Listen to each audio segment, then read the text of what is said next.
Spoiler alert!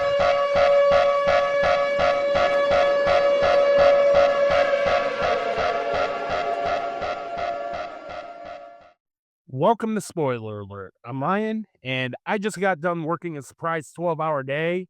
So I'm doing this via a lavalier mic in my car I use for Ryan watches.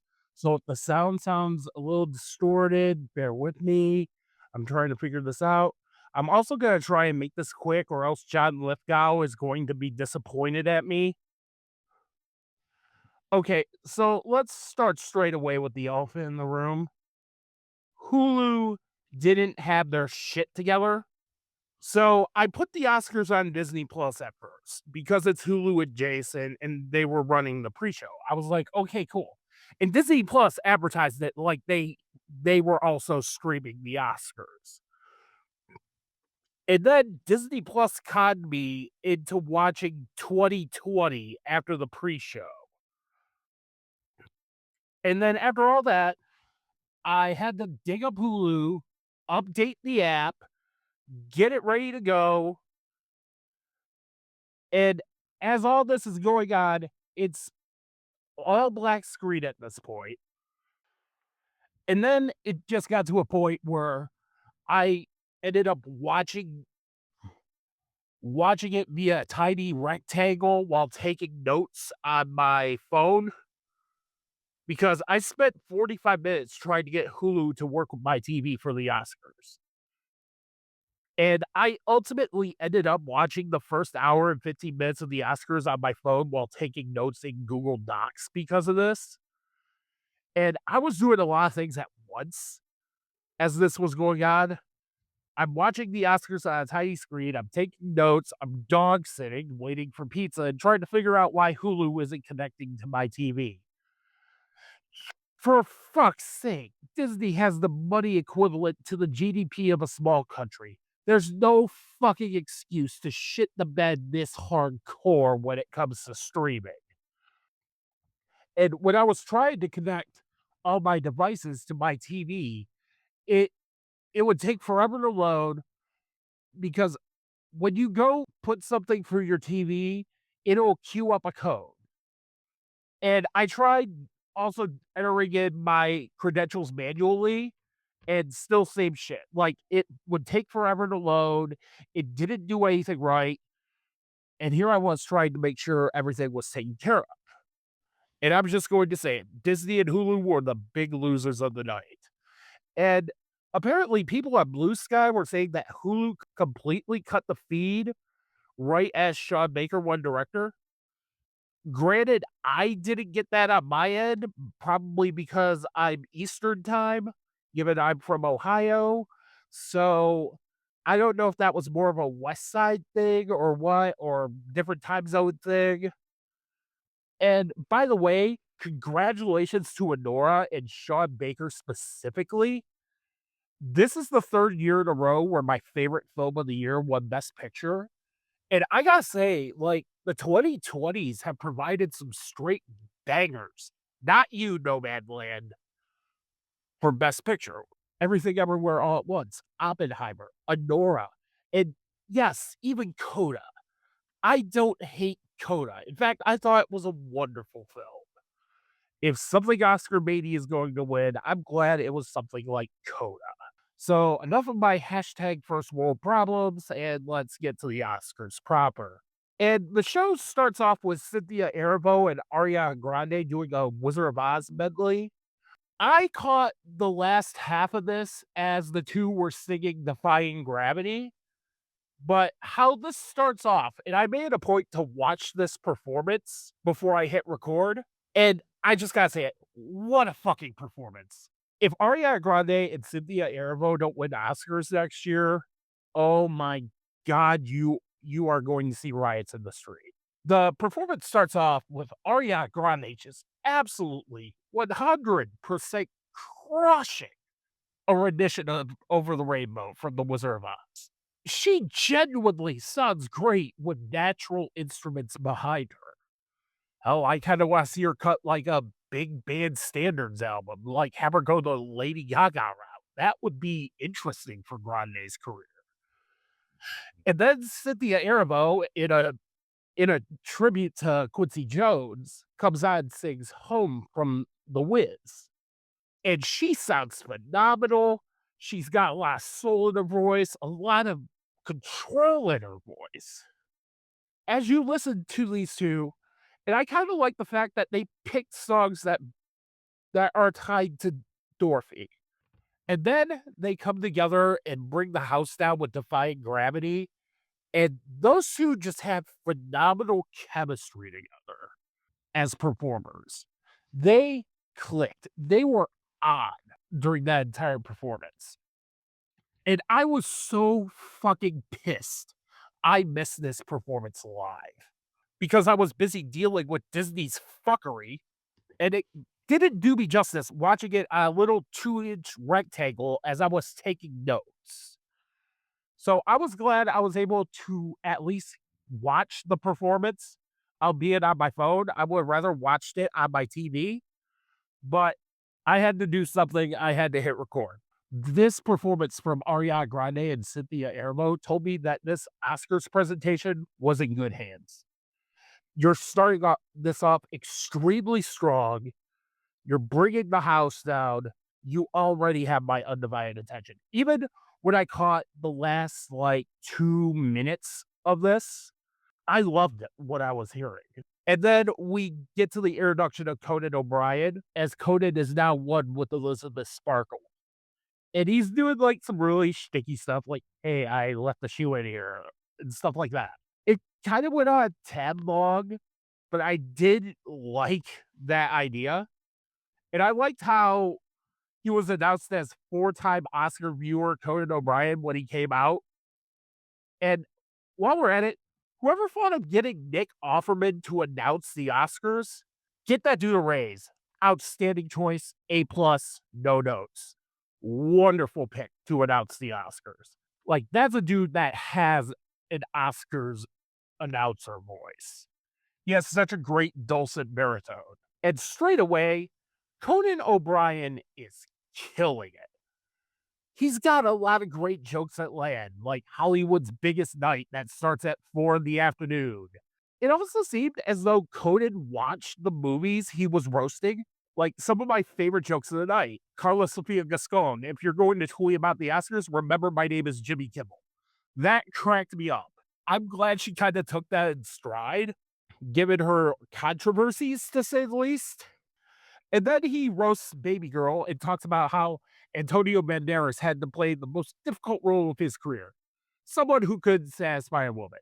And then he has like a little pre-recorded bit where he says he has Jeff Bezos here. And oh look, he's walking the red carpet. And it's an Amazon driver who just like throws a box down, takes the picture, and just leaves. He goes on to talk about how everybody's so well dressed. You all look so great tonight. And then there's Adam Sandler sticking out like a sore thumb, wearing shorts and hoodies, like wearing the most brightly colored things you could possibly imagine. And one of the things I did like, how Conan O'Brien gave sincere tributes throughout the night. Like, he started out by saluting the craftspeople. He started out by saluting the lower level workers, and that's what you do. Jimmy Kimmel did that last year. But I felt but I like the way Conan O'Brien worded it. And he still had a lot of fun with this. And then Conan O'Brien, because we all know how the Oscars do not like ending on time, he goes on to say, "I can assure you, I won't waste your time. And if anybody wastes your time, we're going to cut to John Lithgow looking extremely disappointed." And then he cuts into this number that's called "I Won't Waste Time," where it's a whole song and dance number where he's singing it. And then all of a sudden, you have like Dancing Deadpool come out, and then the Sandworm from Doom Part 2 playing piano. I had an absolute blast with this monologue. So, how do you follow Conan O'Brien's brilliant monologue that had the tone of, say, Bob Hope and even Billy Crystal? You bring out Robert Downey Jr. to give the Oscar for supporting actor, and RDJ is on fire. Also, if there's an actor who I feel should host the Oscars, it's Robert Downey Jr. Like, that dude just screams Oscar host. And he was on it. He had the zingers, he had the panache, the charisma, and of fucking course it went to kill Kieran Culkin for A Real Pain. No surprise. Fuller, for sure, isn't going easy on the Pepsi tonight. But here's the thing about A Real Pain. I wish I loved A Real Pain more. Like, that is one of those movies I really should have gave 5 stars to, but I just found it okay. It was 90 minutes, and it felt 2.5 hours long. And if anybody and I wish I liked Kieran Culkin's character in it, and don't get me wrong, he's really good in this movie. He did deserve the Oscar. I just felt like that should have been a far better movie than what we got. Because to me, Kieran Culkin in A Real Pain just played his persona straight.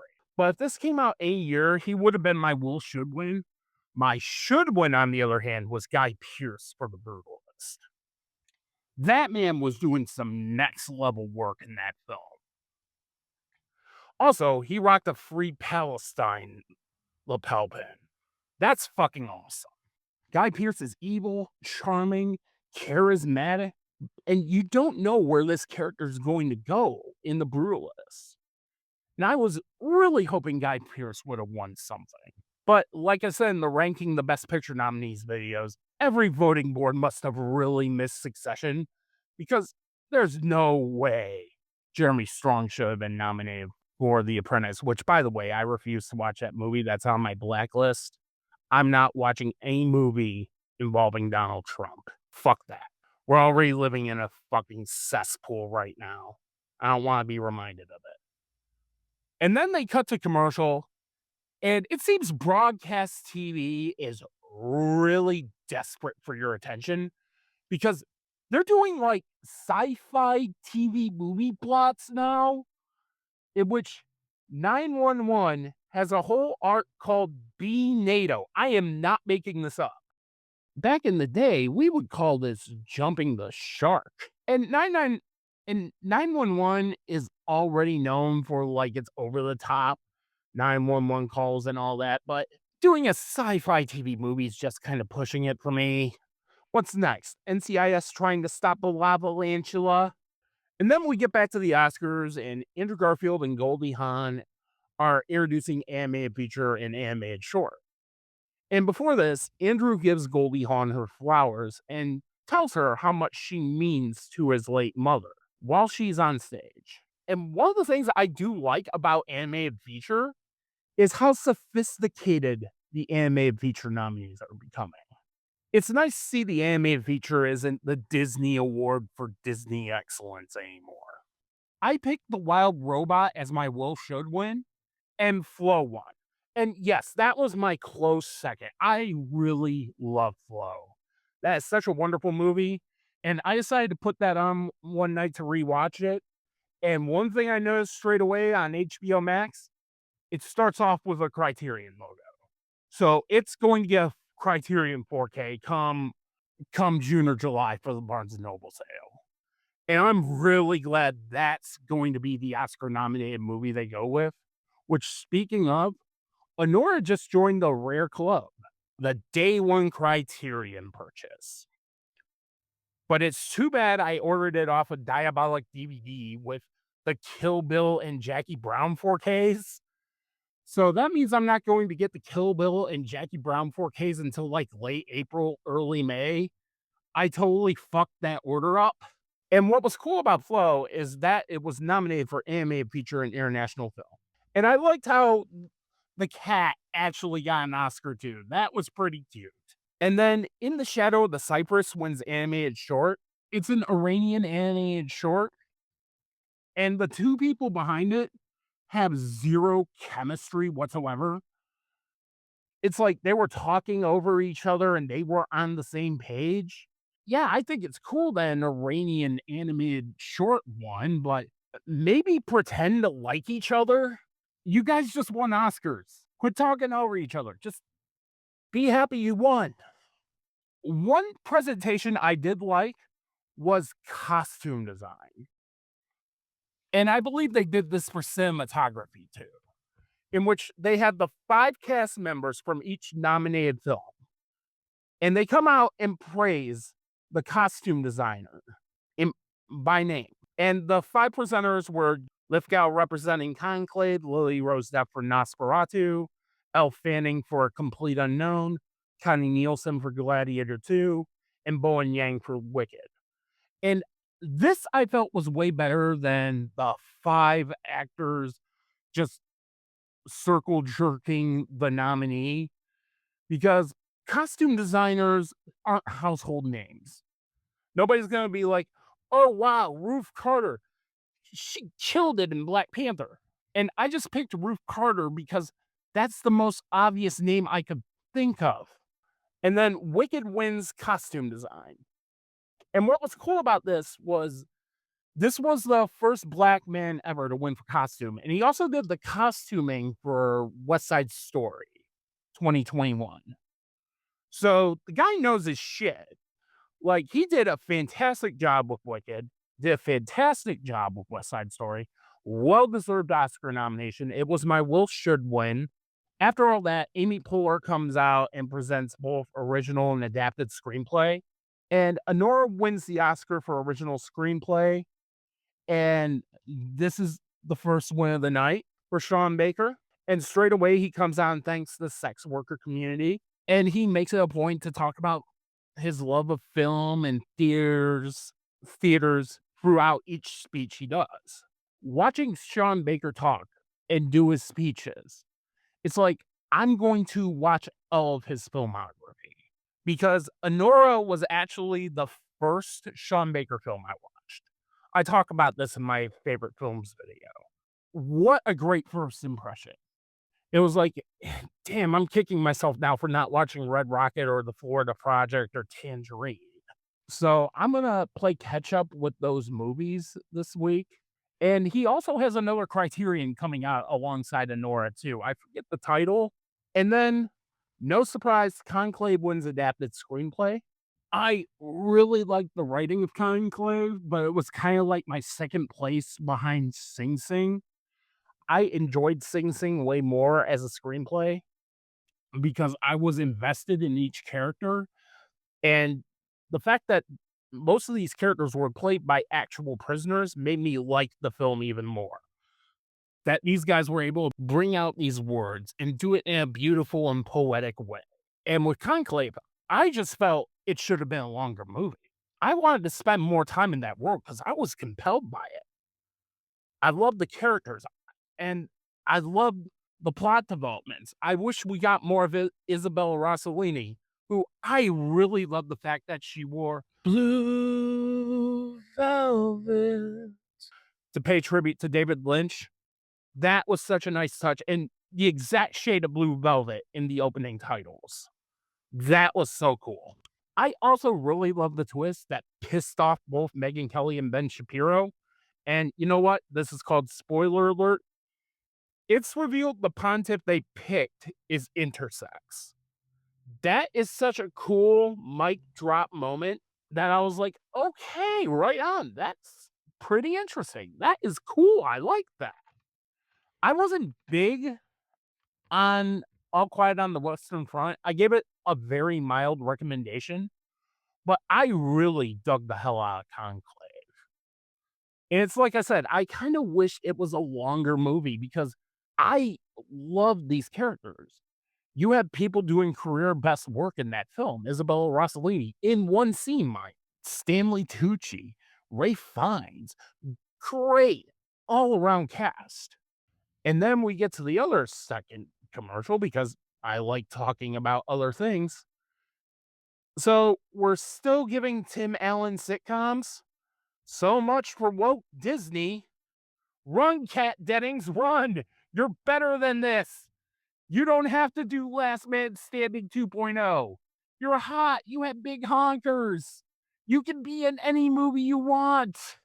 And one of the other things I love that I couldn't help but notice was like the complete silence and pity claps whenever Emilia Perez was mentioned.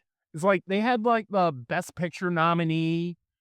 They'll show like a clip or a clip package of whatever the movie is. With Emilia Perez, you could just hear a pin drop when that clip package played, when they were showing the clip packages of all the Best Picture nominees. And I couldn't help but laugh a little bit.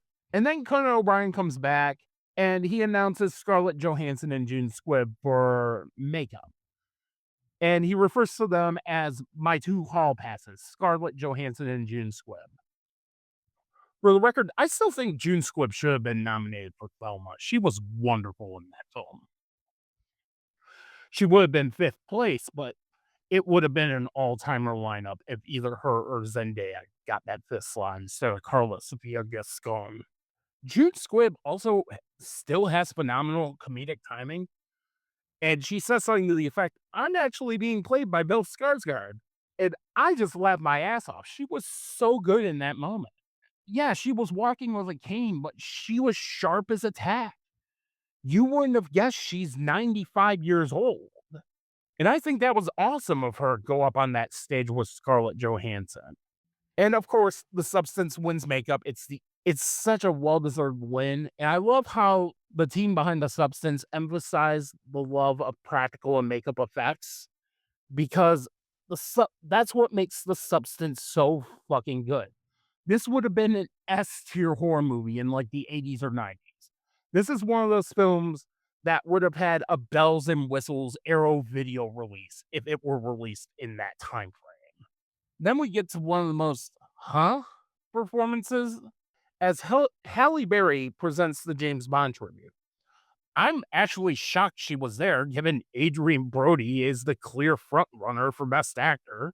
And last time I checked, didn't we do a James Bond tribute a couple years ago for some reason with a bunch of X Games people like Tony Hawk and Kelly Slater for some reason? And I liked what Halle Berry was saying when she talked about Barbara Broccoli and Michael G. Wilson. They were the heart and soul of this franchise, which Jeff Bezos is going to turn into corporate slop. I'm toying with a video essay about this idea. I don't know if I'm going to make it or not. The fact that Amazon is going to control the Bond franchise going forward just kind of rubs me the wrong way. This number starts off, and it starts off with a clip package set to the James Bond theme, a better clip package than the one we got a couple years ago. And then you have Margaret Qualley practically auditioning to be a Bond girl with a dance number set to the tune of the Bond theme. And it just kind of feels out of nowhere, but I was kind of vibing with it at the same time. And it's like, oh yeah, Margaret Qualley was a dancer. That's right. And then after that dance number happens with Margaret Qualley, there's this young lady who comes down the middle on a rappel, and it's some girl named Lisa singing Live and Let Die. No, really, her name is Lisa. That's it. She doesn't have a last name. It's Lisa. And upon further research, she sings for the K-pop group Blackpink, and apparently she's in White Lotus season 3. Yep, you can tell I'm 40, all right. Because I don't know what a Blackpink is. Like, I know who Sabrina Carpenter, Charlie XCX, Billie Eilish, and Chappell Roan is, but I couldn't tell you what a Blackpink is. But I will say this about Lisa, I think she did have a good voice, even if I felt it was a tad process for Live and Let Die, because Live and Let Die is a song about power and control in terms of how you sing it, because there's a lot of dynamics in that song you have to nail. And I felt she did a pretty good job for the most part with that, but she was fine. She was alright. Now, if you're a fan of Blackpink, please don't come at me. I'll even suggest some Blackpink songs for me to listen to. I'm a pretty open-minded guy when it comes to music. And then we get Doja Cat coming out and singing Diamonds Are Forever. And say what you will about Doja Cat, she fucking killed it singing Diamonds Are Forever. And there's that worrisome part of my brain where I was like, oh my God, please don't tell me Kanye West is going to come out and rap a verse from Diamonds from Sierra Leone wearing that overpriced white swastika shirt, given Doja Cat's shady online past, so to speak. And thank God that didn't happen. And after all that, we get some girl named Ray singing Skyfall. Again, Ray. That's it. Raye. No last name, just Ray. Again, I'm 40. For me, you have to earn the single name moniker. I could say John, Paul, George, and Ringo, and you know exactly who I'm talking about. I could say Cher, and you know exactly who I'm talking about. I could say Bono to a lesser extent, and you know who I'm talking about. Ask me a point Ray or Lisa out of a lineup, I couldn't tell you. And maybe it's just me, maybe it's because I am, in fact, 40 years old, but I will say this about Ray. Of the 3 performances, and Ray comes out and sings Skyfall. Of the 3 performances, she had the most control in her voice, and I thought she did an excellent job, but this one teensy, weensy little fucking problem. This performance is one of 2 times the Oscars literally proves the substance's point. You mean to tell me you couldn't invite Adele? Fucking Adele. I mean, she's hot now. Have you seen her lately? This would have been a bring the house down standing ovation if she came out and sang this. I think it would have probably upstaged Ariana Grande and Cynthia Erivo as she did. But I will say this about that James Bond segment. Oh, man, what a great in memoriam segment to the James Bond franchise after Blofeld bought the rights. Man, I'm gonna miss James Bond. Man, you gave us so many great movies. Sean Connery, Roger Moore, George Lazenby, Timothy Dalton, Pierce Brosnan, Daniel Craig.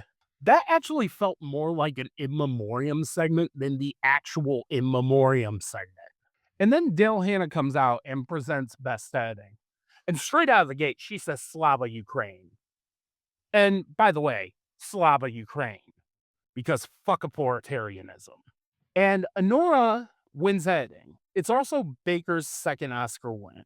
And at this point, when he won that second Oscar, I said to myself, he's going to sweep the Oscars, is he? And I liked what Baker said because this is kind of my philosophy too when it comes to editing. He says something to the effect of, and I'm kind of paraphrasing here, editing is a part of the directing. That's exactly how I am when I direct anything. Like, I'm imagining how I'm going to edit, what what angles I'm going to use, how I'm going to shoot it. Like, that's me as both a photographer and a semi filmmaker. And I'm glad he put into words how my process is. And then we get Da'Vine Joy Randolph presenting supporting actress. And Da'Vine Joy Randolph feels very sincere in giving each actress their accolades. I thought that was really cool of her to do that instead of going with the 5 random Oscar winners mold. It's always so cool when they cut to Isabel Rossellini wearing that dress. And of course, straight away, I just wrote down congratulations, Zoe Saldana. She was gonna win this. I didn't even need to wait. But I'm going to say this much, having rewatched Amelia Perez, the internet owes Jamie Lee Curtis a fucking apology. Zoe Saldana's win was the win for her career. Every award she won for Amelia Perez is Hollywood thanking her for making billions of dollars for the MCU, Avatar, and Star Trek. You can just hear the neoliberals saying, here's your Oscar for your genre work that made us billions that should have gone to Ariana Grande. And yes, she was dead last in my supporting actress rankings. But at the same time, I felt she had a wonderful speech. I really loved her speech. I loved how she emphasized she came from an immigrant family. I loved the passion she had in her speech. And if I had to choose gun to head what I felt was one of the best parts of Amelia Perez, it was Zoe Saldana, despite my hatred for El Mal. And we'll get to that. But here's hoping Ariana Grande wins next year. And then once the commercials come back, we get to Ben Stiller presenting production design. And the riser halfway stops in the stage, and he's trying to get out. And Ben, St- Ben Stiller is so great at comedy that he is selling this. He's having a great time with it. And again, this goes back to what I was saying. It's clear the writers in Conan O'Brien clearly love movies. I couldn't stand whenever Jimmy Kimmel would dunk on Killers of the Flower Moon for being long. And I actually cheered when Ben Stiller got out. And Wicked wins production design. Right call. The film looked great. It was my Will Should win of the night. And then we get to Mick Jagger presenting original song. And then he goes on some clearly written jokes that don't quite land. It's literally the only time a Tyler Perry movie will be nominated for an Oscar. And it's mostly because of Diane, I can make fart noises with my mouth and get nominated Warren. And then Mick Jagger had a bit of a joke where he said, Bob Dylan was supposed to be here, but he said no. That's one of those lines that felt as if that could be true, but I'm going to say it. All five of these songs are aggressively fucking mid in every sense of the word. But if I had to choose gun to head any of the best original songs, it would have been the one from Sing Sing because these songs were so mid in every sense of the word. Mid tempo, mid in terms of slang from mediocre, mid of the road, especially the winner El Mal, in which straight away the writers of the song became cringe as fuck. Emilia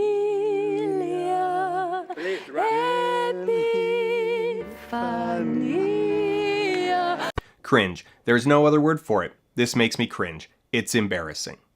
And here I am saying this, saying Compress Repress should have been nominated and won. Because one, Luca Guadagnino is a credited writer on that song. And two, it would have been his pity Oscar for not getting nominated in any major categories for challengers. When the Golden Globes get it correct with their pick for original score, there's something wrong. And my thing with El Mal, it's the most boring waste of potential of a song ever. Here's a song cussing out pedophiles, politicians, and criminals, and Zoe Saldana sounds like she'd rather be doing anything else. And then Conan O'Brien solidifies himself as one of the all-time great Oscar hosts with this banger of a fucking joke. Well, we're halfway through the show, which means it's time for Kendrick Lamar to come out and call Drake a pedophile. Combo breaker! For the love of God, Academy, lose Jimmy Kimmel's number.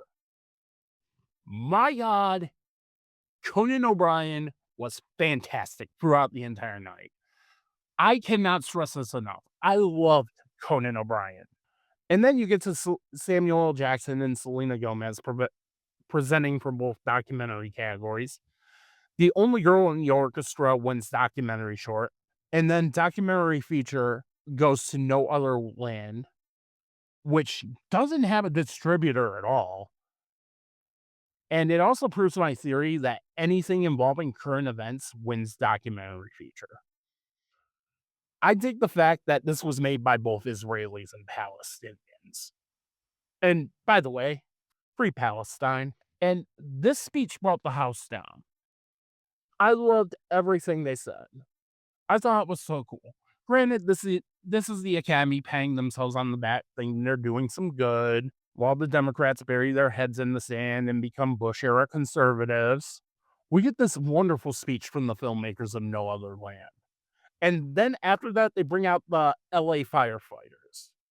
And I love the standing ovation they got. Because if there's any American heroes right now, it's these guys. And I love that Conan O'Brien let the firefighters have their moment to read moderately okay jokes that were provided to them. And a couple of them had really good comedic timing. After that, Miles Teller and Miley Cyrus present sound. And Doom Part 2 wins. And while we're at it, Doom Part 2 wins visual effects because I gotta speed this up a little. And throughout the night, I've heard so many pronunciations of Denis Villeneuve. Like, hell, I'm not sure if I'm saying that correctly. And the sound guys give their little spiel. As one of them goes up to the mic gets cut off and they play the fuck you music. And then before it cuts to commercial, you can see the look on Miley Cyrus's face that she looked like she was about to go Will Smith on the conductor. Like, that was a look of fuck you for taking this guy's moment. After the commercial, we get the shameless Disney plug during the Oscars where Rachel Zegler and Gal Gadot present Best VFX, which again went to Dune Part 2. I just wanted to wrap that up. And then Ana de Armas and Sterling K. Brown present Best Live Action Shorts. And this short called I'm Not a Robot wins, and it's co-directed by a guy named Trent. Again, that's it, Trent. And this dude doesn't look cool enough to have a single name moniker. At least Lisa and Ray looked cool enough to have a single name moniker. He just looked like a guy named Trent.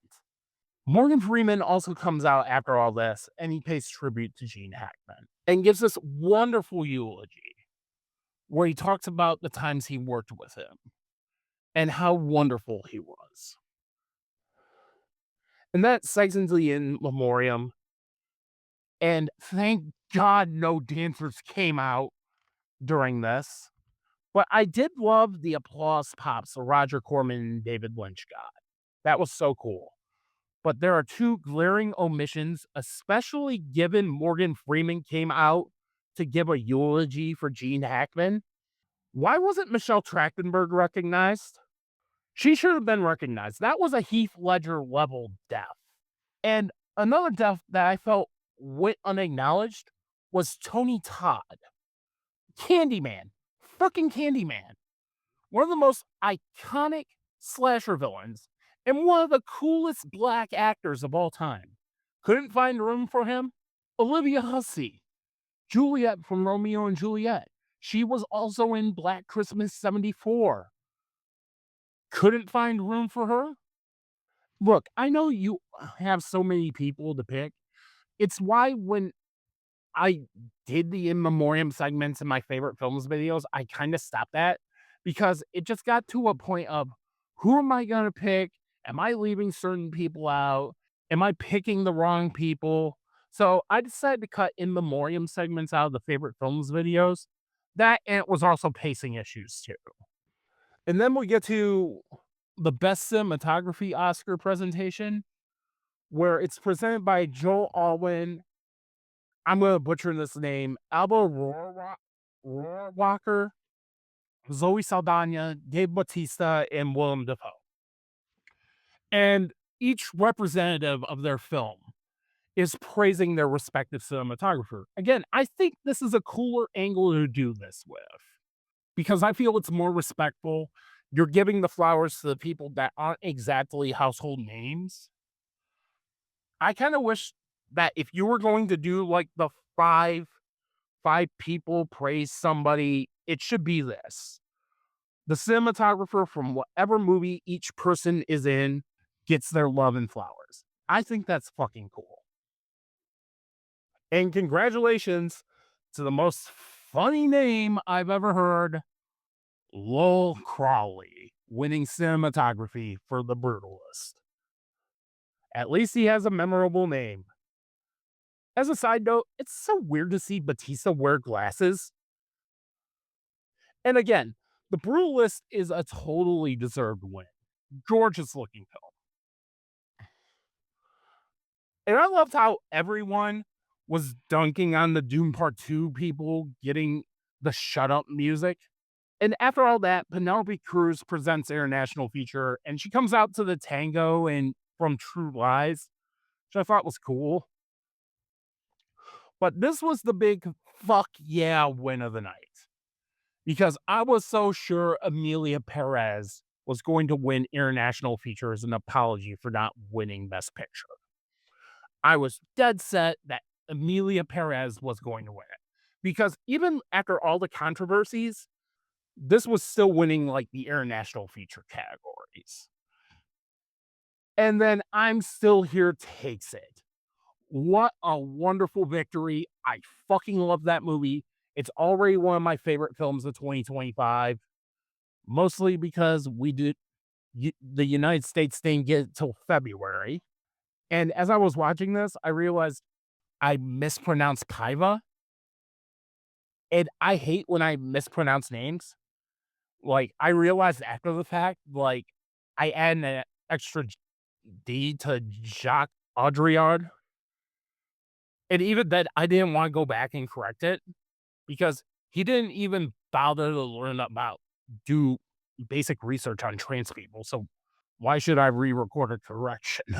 And then we get back to Conan O'Brien and he drops the fucking mic as he talks about Honora, in which the joke is to the effect of Honora, a film about an American who stands up to a powerful Russian. You know, Honora's having a good night. Yeah, that's great. Yeah, that's great news. 2 wins already. I guess Americans are excited to see somebody finally stand up to a powerful Russian. And that joke not only brings the house down, but he also brings Mark Hamill out to present score. And of course, Brutalist takes score. It was my will should win pick by default, but it should have been Challengers. Challengers should have been nominated because most of the film scores this year were boring, but Challengers I remember. I can remember certain scenes because of that score and how fantastic it is. It's like I said in my favorite films video. It's a film score so nice I bought it twice. And for some reason, Wicked was nominated for score. That is textbook fucking category fraud. Because it's just the incidental music. After all that, Oprah and Whoopi Goldberg pay tribute to Quincy Jones. And straight away, you see Oprah Winfrey, and you can just tell, you can just see the Ozempic on her. I wouldn't have been surprised if she was like, everybody gets Ozempic! You get Ozempic! You get Ozempic! Everybody gets Ozempic! Yeah, I have no qualms making jokes about Oprah. She's the reason fucking Dr. Oz is overseeing Medicare and Medicaid. And then we're introduced to Queen Latifah singing Ease On Down the Road from The Wiz. Wonderful, another wonderful performance. I love Queen Latifah, and she was on it. It was a wonderful performance. It's a performance I think my mom would love because my mom is obsessed with her Jazz Standards album, the Dana Owens album. If I showed this to her, she would have been jamming to it. And then they bring out Cillian Murphy to present actor. Adrian Brody wins. And this was probably to prevent Brody from kissing Emma Stone. Though for the record, if he kissed Cillian Murphy, that would have been pretty cool. His win for the Brutalist was well-deserved. He was my will should win in that category. He gets the shut up music played on him. This wasn't the well-tuned ribbing of not letting the sound guy from Dune Part 2 speak. No, this was, no, you're going to sit here and listen to me talk. I think we're going to see a new level of smug in the air with this speech.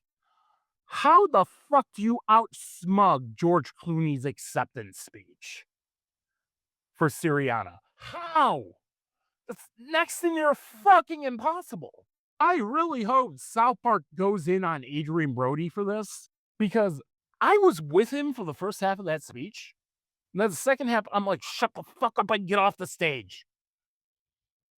And then Quentin Tarantino presents Best Director, and this is teeing up a Sean Baker win. And of course, Sean Baker wins. And Baker says to him straight away, it's because Once Upon a Time in Hollywood that Mikey Madison's in this movie. I had Brady Corbet as my will win. I had Baker down as my should win. Because that was such a well-directed movie. The way he plays with color. The way he approaches naturalistic scenery. The way there's just such an air of fun and drama and I'm kicking myself for not watching his other films. And this was the other big speech of the night. Sean Baker making an impassioned plea for movie theaters. But apparently, this was where Hulu cut it off as Baker was saying all this. And that's kind of poetic. The streamer cutting off a film, talking about the importance of movie theaters. And one of the things I love that he said was keep making movies for the big screen. And then Emma Stone wins Best Actress. And this was the one I was excited for because this was the surprise. This could have been the what? This is the wild card category. It was a toss up between Demi Moore, Fernanda Torres, and Mikey Madsen. Either one of those three could win, and I'd be happy. Cynthia Erivo, excellent in this film. She'll probably be nominated and win next year. And the less we say about Carla Sofia Gascon, the better. Like I said, I would have jumped for joy if either Demi Moore and Mikey Madsen won. Because Demi Moore was my favorite performance of the year, followed by Mikey Madsen. Both gave incredibly wonderful, revelatory performances that if either of these two win, they would be all-timer winners. And then Mikey Madsen pulls the upset and wins Best Actress. It's also the second time that the Oscars proved the substance's point. We throw away older women in favor of the newer model, and I still rooted for either Moore, Madsen, or Torres to take the trophy. And I was beyond happy for Mikey Madsen. Demi Moore still cleaned up a lot of awards. She should be proud of her awards run. And as much as I adored Mikey Madsen's performance in Honora, my will/should win was Demi Moore. And Honora is my favorite film of 2024 because Demi Moore puts on a clinic in that film. It's a masterclass performance. It's a performance of rejection, constant Razzie nominations, being chewed up and spit out, being forced to take roles you don't necessarily want to take. It's being known for being hot. And then once you hit a certain age, you're done. And I felt Demi Moore's loss was kind of bittersweet. Here's hoping Demi Moore can get some juicier roles in the hopes she can win an Oscar. I'm still happy for Mikey Madsen because Honora is a star-making performance. That is a once in a generation revelatory Star is Born. She is not going anywhere performance. If she weren't in that movie, that film would not work. You can tell Sean Baker wrote that specifically for her. And then Billy Crystal and Meg Ryan present Best Picture. And I love that Conan introduced Billy Crystal as the best Oscar host ever. And that's so apropos given Conan is pretty much in the Crystal mode tonight. I love that Conan O'Brien was giving Billy Crystal his flowers. And I just gotta say, okay, so are they planning like some sort of legacy sequel to When Harry Met Sally or something? Because this is the second time I've seen these two together. The other being that reenactment of the orgasm scene from When Harry Met Sally for a Hellman's commercial during the Super Bowl. And they cut to Sydney Sweeney saying, "I'll have what she's having," which didn't land at all. Like I said, congratulations, Honora. Well-deserved win. My favorite film of 2024. Though there was that part of me that was hoping The Substance would take it. The Substance would have been such a god-tier win for Best Picture. But I'm glad at least The Substance won for makeup. I'm glad The Substance won for something. Demi Moore should not be ashamed of her campaign. She cleaned house. And I didn't think The Substance would get nominated for anything when I watched it theatrically. I even said as much in my Letterboxd review. And then you have Demi Moore giving inspirational speech after inspirational speech after inspirational speech. And I love that Sean Baker keeps pushing the importance of theaters and indie cinema with each win. And he also made history as he won 4 Oscars for a single movie. First time in Oscar history. Now, I gotta say, all in all, I really love this year's Oscars. Go figure, get a host who celebrates movies and doesn't feel like a chore to sit through. The fact that this was Conan O'Brien's first time hosting pisses me off because he was so goddamn good. He should have hosted it 5 times by now. He was so natural at it. Please keep Conan O'Brien on retainer and throw away Jimmy Kimmel's number. Well, I guess John Lithgow is slightly disappointed at me because this ran longer than I thought. Be sure to like, comment, share, spread the word on New Realms Media. Follow me on all my socials at New Realms Media. And until then, China, light on our greatest days. Light up, light up.